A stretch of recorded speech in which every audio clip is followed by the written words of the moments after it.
Sri Radhe Sham. So this is Kartik Maya 2024. We're having class on Krishna Karnamrita by Babaji Thakur with the commentaries and illumination by Sri Ananta Babaji Maharaj. So this very interesting verse we're discussing. We're starting today, verse number 19.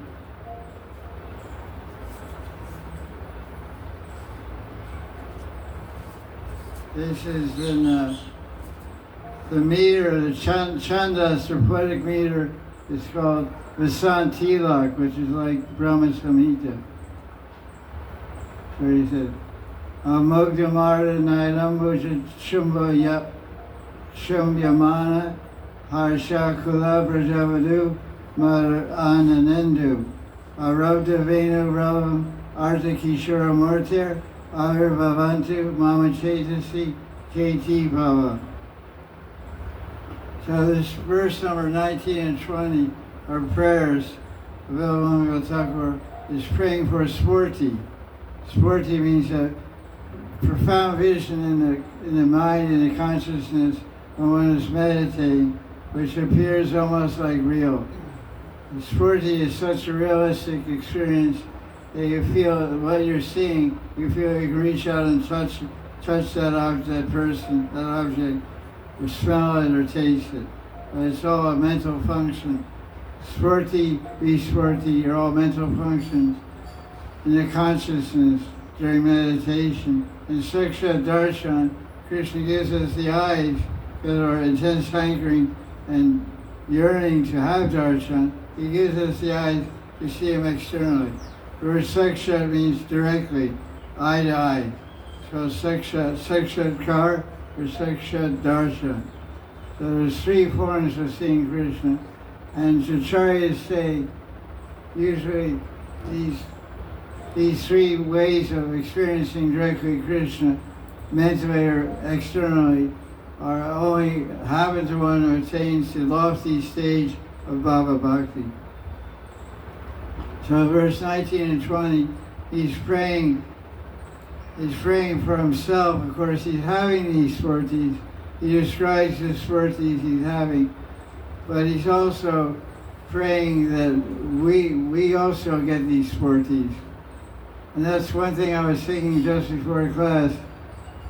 I share this small little interlude here. I've been familiar with this book. I heard about this book 50 years ago when I first started practicing Bhakti Sadhana. We heard that Lord Chaitanya would, in the last 6 years of his life, in the Gambhira, in Jagannath Puri, it's called Gambhira Leela, he was regularly hearing the verses of Krishna Karnamrita and feeling great ecstasy and appreciating the bhavas and experiencing Rani's Mahabhav by hearing all the description of Krishna. So I had 3 editions of this book. Every time I tried to read it, I never finished it. It was a very difficult book, challenging book for me. The first edition we got was published by, I tried to read the book when I first got it. Gaudiya Math edition. Had 2 books in one. It was one paperback book. It was about 250 pages long. And the front of the book had a title on it, and it said Krishna Karnamrita. And the back of the book also had a different painting and a different title. And it said Krishna Chandamrita. Krishna Chandamrita, I think is by Kavi Karnapur or Prabhupada Saraswati. Anyway, it's about Krishna Chandamrita. Who's that by?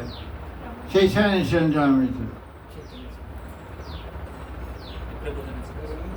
I think it's Prabhupada Saraswati. So the book is interesting. You read it this way, the Krishna Karnamrita, and you turn it upside down and go like this. I read it this way, it's about Lord Chaitanya. So already when I got the book, I said, I don't know, this book looks a little tricky. So I tried to read it, I didn't have any success. That was 1975. I put it on my shelf. I couldn't relate to the translation. In English was very poor, and I couldn't, it didn't touch me. I got another edition about 5 years ago, translated by Goswami, and it was only one book, not two in one. And I started reading, the English is much better, and the commentaries of KRISHNA's Maharaj were there also. But again, I couldn't, I got about 10 pages, and I said, Jai Radhe, put it back. So now, this year, I decided, what am I going to speak about in Karti? Because I give classes on Radharasa and Goswami and so many, Vrindavan Maharaj, so many books. I said, I don't have any books to speak about or just discuss the commentaries of. So I said, okay, this one, my 50-year-old friend, so I took it off the shelf. I said, it's all about Krishna. It's not much about Radharani here. There's no fast signs, very many fast signs. But actually I reversed it. So as I started reading more and more, what happened, by the mercy of Ananta Babaji Maharaj, I had a realization. This book is special because this book is, in this book, what I realized is that Gopal Thakur is having all these forties himself, and he's so much full of Radharani, because he's a Sakhi Bhav. He's filled so much compassion. He wants to share his forties with others, with the Bhaktagan, the group of the Bhakta Samaj, the group of Vaishnavas he wants to share. He said, listen, I'm having these forties. Krishna looks like this, like that, and I'm trying to describe what I'm seeing. He's so sweet. And please come with me. Please, you also have these forties. So I got really excited. Ananta showed me in his commentary, he really showed me a different angle of how to appreciate this book, because I opened my eyes to the heart of the speaker of the book, Gopal Thakur. But then I started getting excited to give class on it, and here we are in verse 19. So I read the verse, heard translation, I read this translation. So what I'm saying is that with the commentaries, there's so much sweetness in this book and so much mercy. It's not its own just personal diary of having a bunch of darshans of Krishna at different times of Leela, different times of the day. It's actually full of Leelas, but the commentaries don't specifically describe Leelas. Although the commentators are fully absorbed in Leela, one of the commentators of Krishna Bhavanamrita is Krishna's Kaviraj, who wrote Govinda Lilamrita and Chaitanya Charitamrita. So he knows everything about Leelas, and he's a Kasturi Mandri. He's from the inner circle of Radharani Sakhi Mandri. So he's always seeing the Leela every moment. But he doesn't unfold many Leelas in his commentary. And Gopal Bhatta is another one, but he's mostly known for philosophy and also some books of Leela over there. But we don't have any commentary in this book by Vishwanath or some really Leela absorbed type of personalities. So let's see what the translation here is quite different in verse 19. In Ananta Babaji's edition, Krishna is kissing the sweet moon faces of the joyful young gopis of Braj, young married gopis of Braj. The gopis' hearts are full of longing. With Krishna's half-open lotus eyes, he appears in his adolescent form as soon as the flute starts playing. May those inexpressible feelings of that Kishore reveal in my heart. He says, Mama Chaitasi Ke Bhava Avirbhavantu. Avirbhav means appearance. Or we say Tirobhav and Avirbhav. Avirbhav means appearance. You want to see these bhavas, these Madhurya bhavas that Krishna experienced when he's with the gopis to appear in his heart. So these are prayers, verse 19 and 20, to have some experience and have some darshan of Krishna, which is always underlying current running through the bhajan, running through the heart and mind of every Raghunaga sadhaka. When will I have darshan? When will I feel? When will I feel like Radharani feels? When will I feel like the Sakhis feel? When will I attain this Kavibhav? When will I have darshan of my Ishta Devata, Radha and Krishna, you, in various leelas I'm trying to approach and trying to connect with and trying to perceive and reach the deepest reaches of my meditation. So the first subcategory of the commentary, Nanda Swami describes the overriding mood. What's the main mood of a sadhaka? It's called Utkanta, Utkantita Bhav, hankering, yearning. It's a whole type of bhajan. Kabe, habe, bola. You ever hear this word everywhere in Sanskrit, Bengali bhajan, they say kabe. In Hindi they say, what do they say in Hindi? Kab. No, yeah, kabe. In Hindi bhajan. Kabe is Bengali, but Sanskrit, what do they say?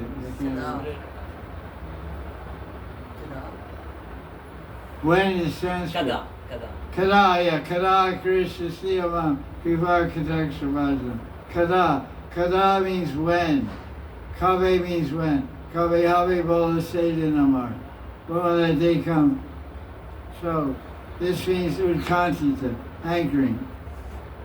As we told so many thousands of times, Udkanta, what does Udkanta mean? Kanta means neck, Tosi Kanti, and Ud means extended.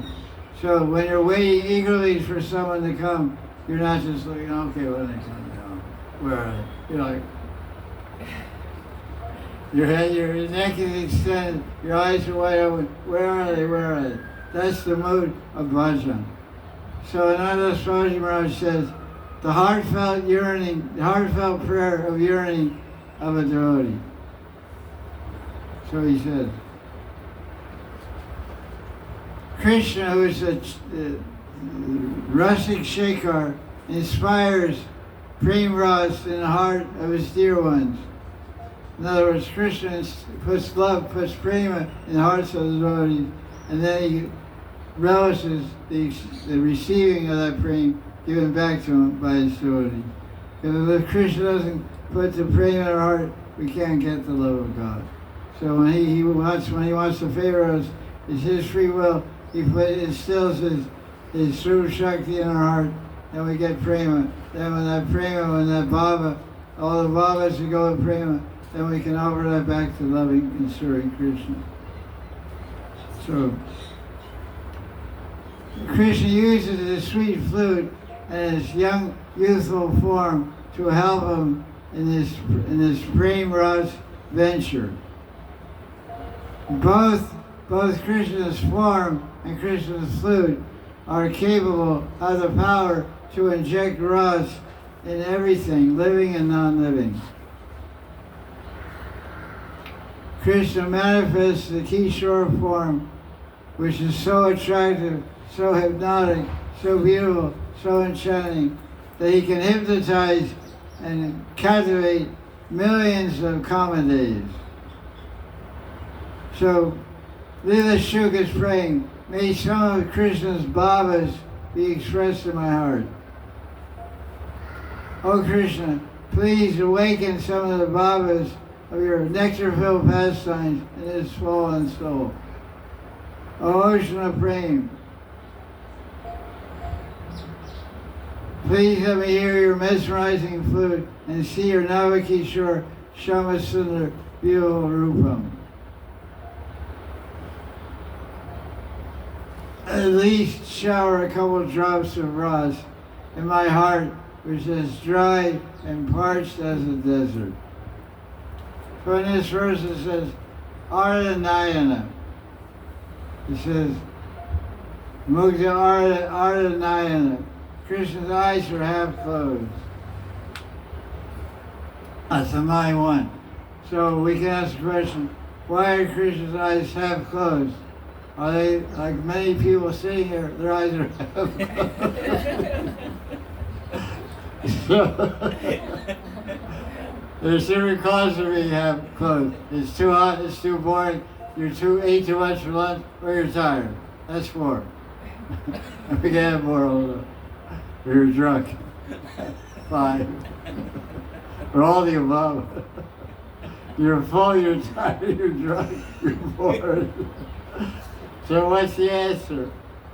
Why do Krishna's eyes have clothes?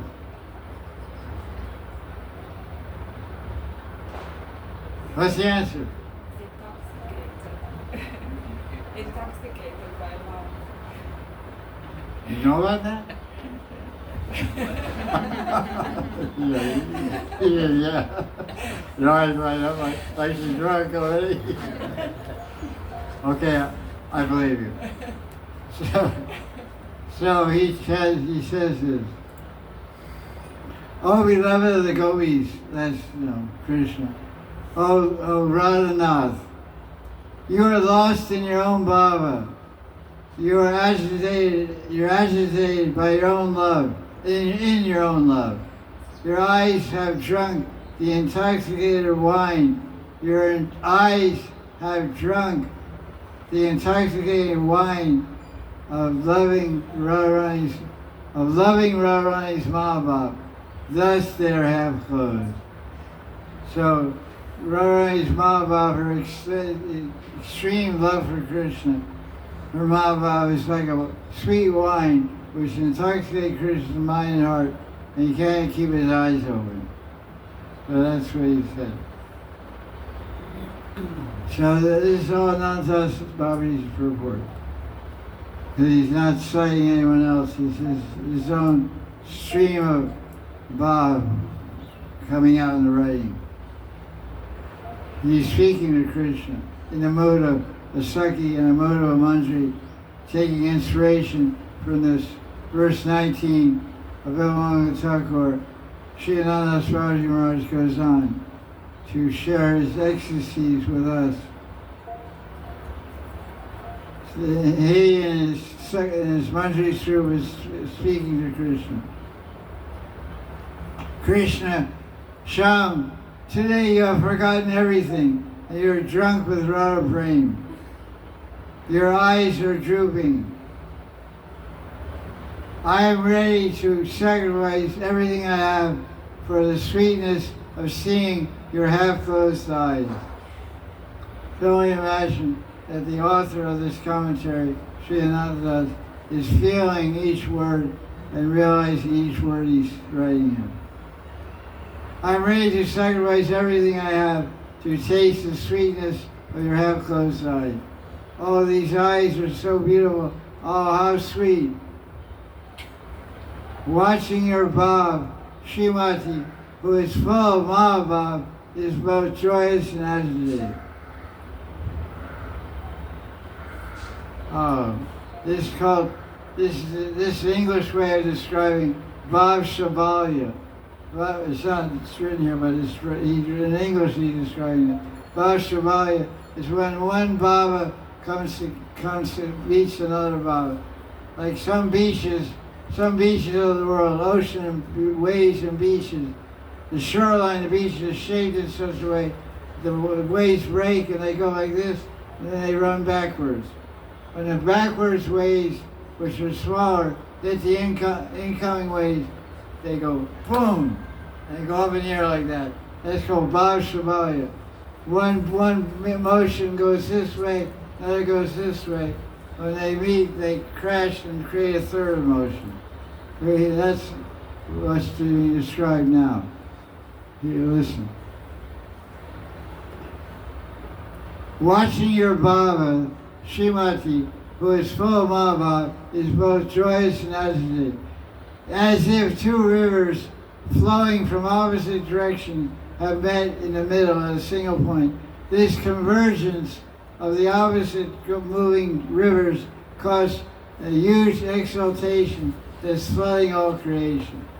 So when the wave of Krishna's frame flows towards Radharani, and her wave comes backwards from the wave of Mahabhav, they hit the boom, they flood the whole creation. That's what he said. Somehow we haven't drowned. That's our misfortune. And then another Swami said, please visualize Shama-chan planting a loving kiss on the sweet moon face of his joyous and agitated Srimati. He said visualize. So close the outer eye, open the inner eye, and try to see Krishna. Don't use that as an excuse for sleeping. Amazing. He's suggesting this way he's telling us. Because obviously, when he was writing his purport, he closed his eyes and saw it and said, wow, this is beautiful. And then he said, hey, you guys, you read my purport, you should do this. Please visualize, close your eyes, and with your inner vision, mental, Manodristi. Manodristi means mental vision. Mind vision, see Krishna kissing the sweet moon face of Radharani. Of agitated and happy Radharani. How sweet, how beautiful, how wonderful, how tempting to a loving devotee. If you can't understand the person who's writing this purport is in Bob, you'll never understand Bob. It's amazing. He says, how sweet, how beautiful, how wonderful. He's like, he's seeing all this, he's like, and then he goes on the second paragraph, and then he sees he's on what we call a roll, you know, he's absorbing it. May some of this Bob be expressed in my heart. This is all commentary on line 4 of this verse, which says, Avir Bhavantu Mama Chaitasi KP Baba. May this Baba, the Baba of Krishna's heart, be reflected in my chitta, my Chaitanya, my mind, my heart. Avirbhav means manifest, appear, take birth, appear. That's all commentary on that. The emotional poet, it means rasic kavi, is how you translate that Sanskrit into English. The emotional poet, rasic kavi, could not find any words to express this Bhav. There is no such word, only taste and more taste. Words have fallen silent, intellect has become stupefied, yet the ocean of Baba is fathomless. What the Rasic Kavi has hinted at is the topmost goal of spiritual endeavor. What is that topmost goal? Fame. No, specifically according to the verse.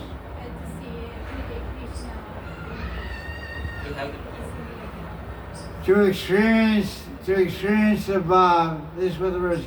To experience the Bhav that Krishna experiences when he sees Radharani's love-filled face and he kisses her cheek and there's reciprocation with her Mahabhav with his brain and his eyes closed halfway. That's what he's praying. He said this is the goal.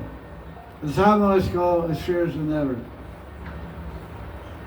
Desirable even for Siddha Bhaktas, but this Bhav is beyond even the knowledge of the greatest Munis and Gyanis. It is present only in the realm of Ras. Now he discussed the point, the manjaris are the personification and embodiments of Seva. Seva Rup, the form of Seva is a manjari. Manjari means Seva. Seva means manjari. Gaudiya Vaishnavas need to understand something more about this topic. Bill Mangala Thakur is a worshipper in the mood of a Sakhi. Vaishnavas of Gaudiya Sampradaya are in the mood of Manjaris.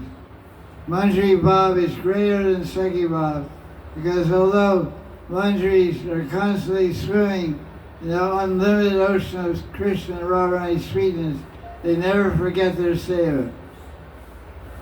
In other words, they're swimming in the ocean, but they don't dive. No diving allowed. You can float on your back. You can do Australian crawl. Whatever. You can swim, you can float, but you can't dive. Diving's not allowed. Because if you dive, then you're not aware what's going on the surface. You're under. You're too far down in the bliss ocean. So they never submerge in the tape, in the ecstasy. They float in the ecstasy, they swim in the ecstasy, they drink the ecstasy. Like you go surfing, sometimes you drink some water also. It's not bad, it's good. Salt's a good cleanser. So they never forget their seva. So we can understand that many people around me are not swimming in the ocean of bliss because seva is forgotten so many times. People forget. The Manjaris never forget their seva. They are the embodiments of Seva Ras. They relish the sweetness to the Ras of Seva. Narottam Das Thakur prays. That only has the translation here. Oh Hari, when will I become a Manjari or a Sakhi? When will I become a Manjari and smear Chandan on you and Radharani? When will I arrange your hair into a top knot and tie some gunjamala around it? When will I make flower garlands and dress Krishna in yellow clothes and put betel leaves in Radhashyaman's mouth? I shall dress Radharani in blue and then gaze at their captivating appearance to my heart's content. I shall tie Radharani's braid with some gem-studded golden thread and decorate it with malati flowers. I shall gaze at the sweet beauty of Leela Yugal to my heart's content. This is what I pray. All glory to Rupa's son. Narottam Das begs of them to grant him this treasure.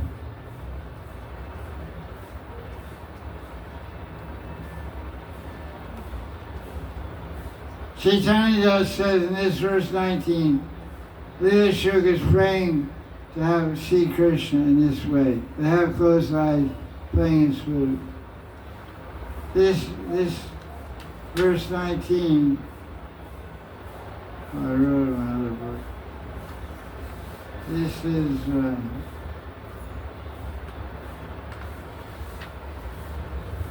seems like it said Nisha Lil, Krishna playing the flute.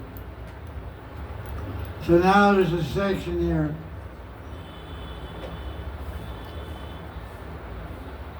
And, usually Ananta Babaji has poems from different Bengali poets, or also Chandidas. And this is by Uddhav Das. He gives us a prayer to Radharani, made a prayer to Krishna's flute. Oh Vamshi, I beg you not to play the name of Radha again and again. You live on the face of that cheater. You keep calling my name, Radha, Radha.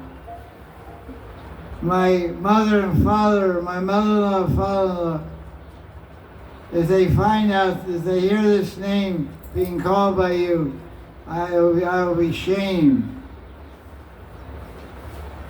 Cheats like you refuse to give up their cheating tendency. So why do you remain in Krishna's control? Because I thought you were a good guy, Vamshi, a good flute, Vamshi. Anyway, your sweet notes don't let me stay in my house anymore. My eyes keep shedding tears. I lost my family honor the very first time I heard your flute song. Now my life is all I have left. Anyway, it's good you're playing my name. At last, I'd lost everything I possessed. The poet Yoda says, whoever hears Krishna's flute song will give up all fear of losing honor and status.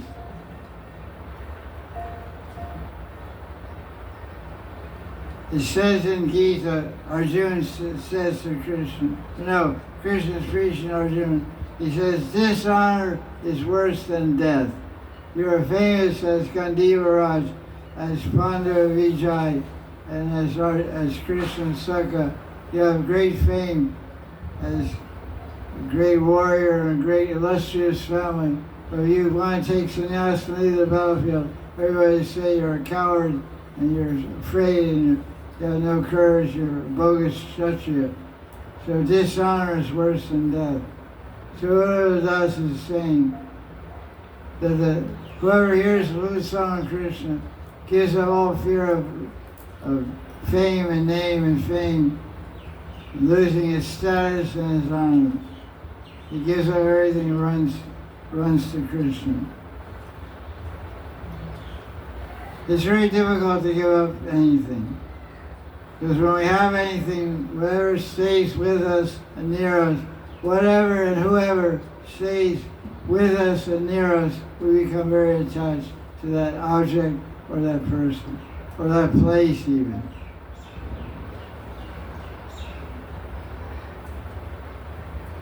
I was talking to a devotee once, and they said they went around and asked different Brajvasis that lived a long time in Vrindavan about, they said it's difficult to live in Vrindavan. They're from the West. Is it absolutely necessary to live in Vrindavan to do bhajan? So one person told this Western person who was asking about the need for living in Madan and do bhajan. The person said, well, I can't really answer. Well, all I can say about that question is Lord Chaitanya ordered the 6 Goswamis to live in Vrindavan. This person has been living already 70 years in Vrindavan. So the person asked me the same question, and I said, I don't have any answer. My body is the answer. And he said, yeah. He laughed and said, he really thought that was a good answer. He said, yeah, actions speak louder than words. I said, I was bringing this body to and fro Vrindavan from 1977 to 87 for 10 years. At a certain point, my heart, my mind, my body said, I can't live without Vrindavan. I'm going. I'm not coming back. I took a Sankalpa in 87, got a one-way ticket, entry visa. Here we are. So he said, yeah, so I guess I got to ask somebody else. But everybody, I said, I think when you meet anybody, because you want to talk to people who lived a long time in Vrindavan. He said, everybody, all you guys who live in Vrindavan a long time, all sound like your carbon copy of Vrindavan Mahanidhi. You all sound like you're just saying the same thing in front of another Saraswati, he said. If anyone tells you to leave Vrindavan, cut out their tongue. No matter what, beg, borrow, steal, live or die, do it in Vrindavan, Whatever you're going to do it in Vrindavan. So he said, it seems that all you people are the same crazy mad. I said, yeah, you're too smart to become mad. So, this is Uddhava Das's prayer. He's praying like this. So the commentary goes on. He's Radharani. I'll repeat that last line. In this Udalas's prayer, Radharani springs the flute. Anyway, flute, it's actually good. I was giving you a hard time, but actually my final word on this is, listen, Vamshi Devi. It's actually very good you're playing my name. Because of your playing, at last I lost everything I possessed. I have nothing left. Nothing subtle, nothing gross, nothing external, nothing internal, nothing mental, nothing physical. I have nothing left but the sound of your flute and my name, and I'm running out the door to Krishna, leaving everything behind. So it's good you played. So again, as I mentioned, Indian books, they always repeat the same point 50 times. But that's somehow we have to we'll try to get the point eventually. So Leela Shuk is saying, in this verse number 19, may some of Krishna's Kishore's Baba, holding the flute to his face, be inspired in my heart. Avirbhav. Avirbhav means appear. What are those Babas?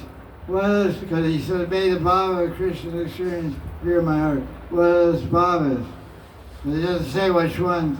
So it takes a Rasik Jan, takes a Rasik Vaishnava, like Ananta, to illuminate what Babas he's hankering to possess and obtain in his, why he's praying, what Babas he's praying for. So this is what he says. He wants the Babas of joy, Harsha, the dominant Bhav. Dominant Bhav means Harsha is an honor Bhav, is the Sanchari Bhav, is Harsha. Dominant Bhav means Sthai Bhav, which is Sringarati. And then physical Bhav is like gestures, facial expression, movements of the hand. Involuntary movements are beauty, luster, glow, sweetness, magnanimity. These are all Yavachari Bhavas, Sanchari Bhavas.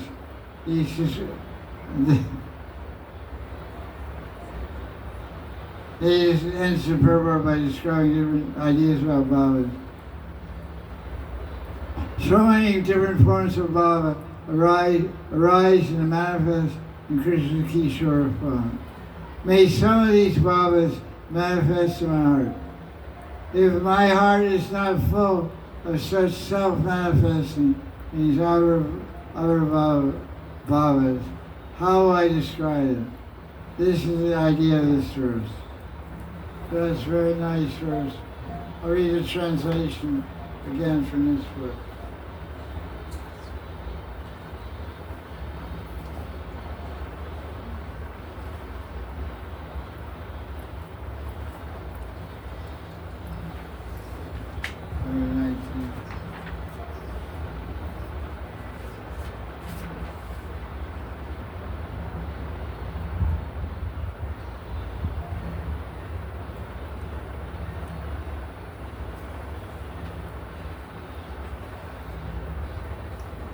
May there appear in my mind some of the ecstatic bhavas of the very charming Krishna as he glances at the gopis' sweet moonlight faces, agitating them with joy.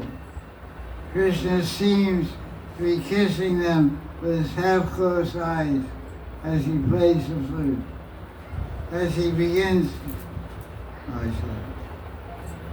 he assumes the attitude of an adolescent youth. This is Nisha Lila. So he's praying for a Swarti. What's the time now? I guess it's about 3:40 or something. 3:49. Oh, so he's 3:49. You know, he almost finished. We finished one verse and started out. Okay, this is very good. Let's start verse 20.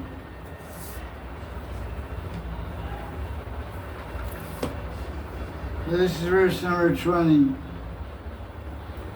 Krishna KARNAMRITA. So that was Nisha Lila. What time is Nisha Lila? 10:58 in the evening. 10:48 p.m. at nighttime. Nisha means night. 3:36 in the morning. It's all night for us. Unless you go at 3 o'clock. So this verse 20 is about Nishan Lila. What time is Nishan Lila? It means waking. The other verse is about Ras Lila. Verse 19 about Ras Lila. Krishna playing the flute. Now the gopis will come and they enjoyed all different pastimes. And this describes a vision of Krishna waking up. And goes right around. This is Malani Chandas. This is the meter of Malani. Kala Konita Kankanam Kara Niruda Pitambaram. Klama Prashita Kuntalam Gaita Barabhusham Vivo. Puna Prakriti Chapalam Pranayani Bhuja Yanchitam. Mama Swarato Manase Madna Keli Shayotitam. Uta is Hindi, means rising. Shaya means bed. Utitam. Keli. Madan Keli. Oh, wow. He's praying, here are the words, the direct word is there. Mama Swarato. May I have it in my mind, Manasi, my mind, may I see, may I have a vision of Madna Keli Shayotitam. Radha Krishna waking from their intimate, amorous Leelas in the Kunja. May I have a darshan of this in my mind. May I have a vision of this. So this is what we pray for. Like sometimes the devotees say, what should we pray for? It depends on what your adhikar is, what your eligibility is. But in Raghunath Bhakti, we pray for visions of Leela, visions of Radha Krishna, in different settings, like given by our acharyas and depicted in their books, like Krishna Bhavanamrita, Govinda Lilamrita, etc. For translation, let there awaken in my mind a vision, which means Spurti of Krishna, rising from the bed of amorous play. Because Shayotitam, Keli Shayan, can also mean amorous bed, or amorous leelas. So what's that vision going to be like? So now he describes what the vision is like. Radha Krishna's bracelets are tinkling softly because they're starting to move around a little bit and gradually rise. Krishna's yellow cloth is being held by Radharani and Krishna. Radha Krishna's hair is disheveled and tossed here and there from fatigue. Krishna's peacock crown has slips from his hair. Again, Radha Krishna's fickle, playful nature is manifest. At last, Radharani embraces Krishna with her arms. So it doesn't appear that the vision that he's getting doesn't sound that they're too enthusiastic to go anywhere. They're awake, but not going anywhere. It's going to take a lot to get them out of the flower bed. A lot of birds and peacocks and deer and gopis. There's a whole army of personalities have to get engaged to encourage Radha and Krishna. Even monkeys are involved. Of all places, at all times. These monkeys go everywhere. The most intimate personal pastime, one monkey is the final one that gets everything moving. Who's that monkey? Whose team is Kakadiyan? Radharani. So it's like the last alarm clock. There's so many alarm clocks. Parrots and birds singing, gopis, Manjaris rubbing their feet, Manjaris fanning them, Manjaris giving them wake-up drinks, energy drinks.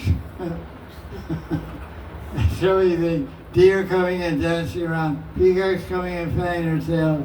It's all an ensemble of waker-uppers. drinks, massage, song, dance. Nothing works. The only thing that works is a monkey.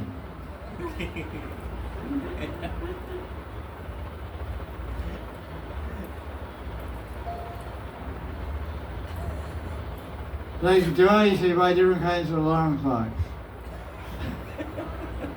Some are very sweet and mellow, but they never do the job. So they go and buy an old-fashioned one with bells. Bells on it, ding, ding, ding. That, wait, no, oh yeah, that one works.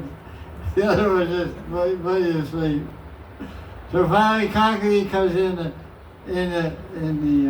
kunja and says what? Chaitanya is there coming. Ja Ti La. 3 syllables and Atom boom. Krishna explodes out of bed like F-15 fighter jet ejecting and they're getting hit by a Ukrainian missile. He's out of there. He runs out, he grabs Radharani's dress and takes it and throws it on his head. Radharani's my dress. He leaves the yellow one behind and she, okay, I'll take that one. He throws the yellow shirt over her shoulder. They go so fast. So this is, he's praying to see this waking of Radha and Krishna. We'll continue there tomorrow. Jai Jai Sri Radhe.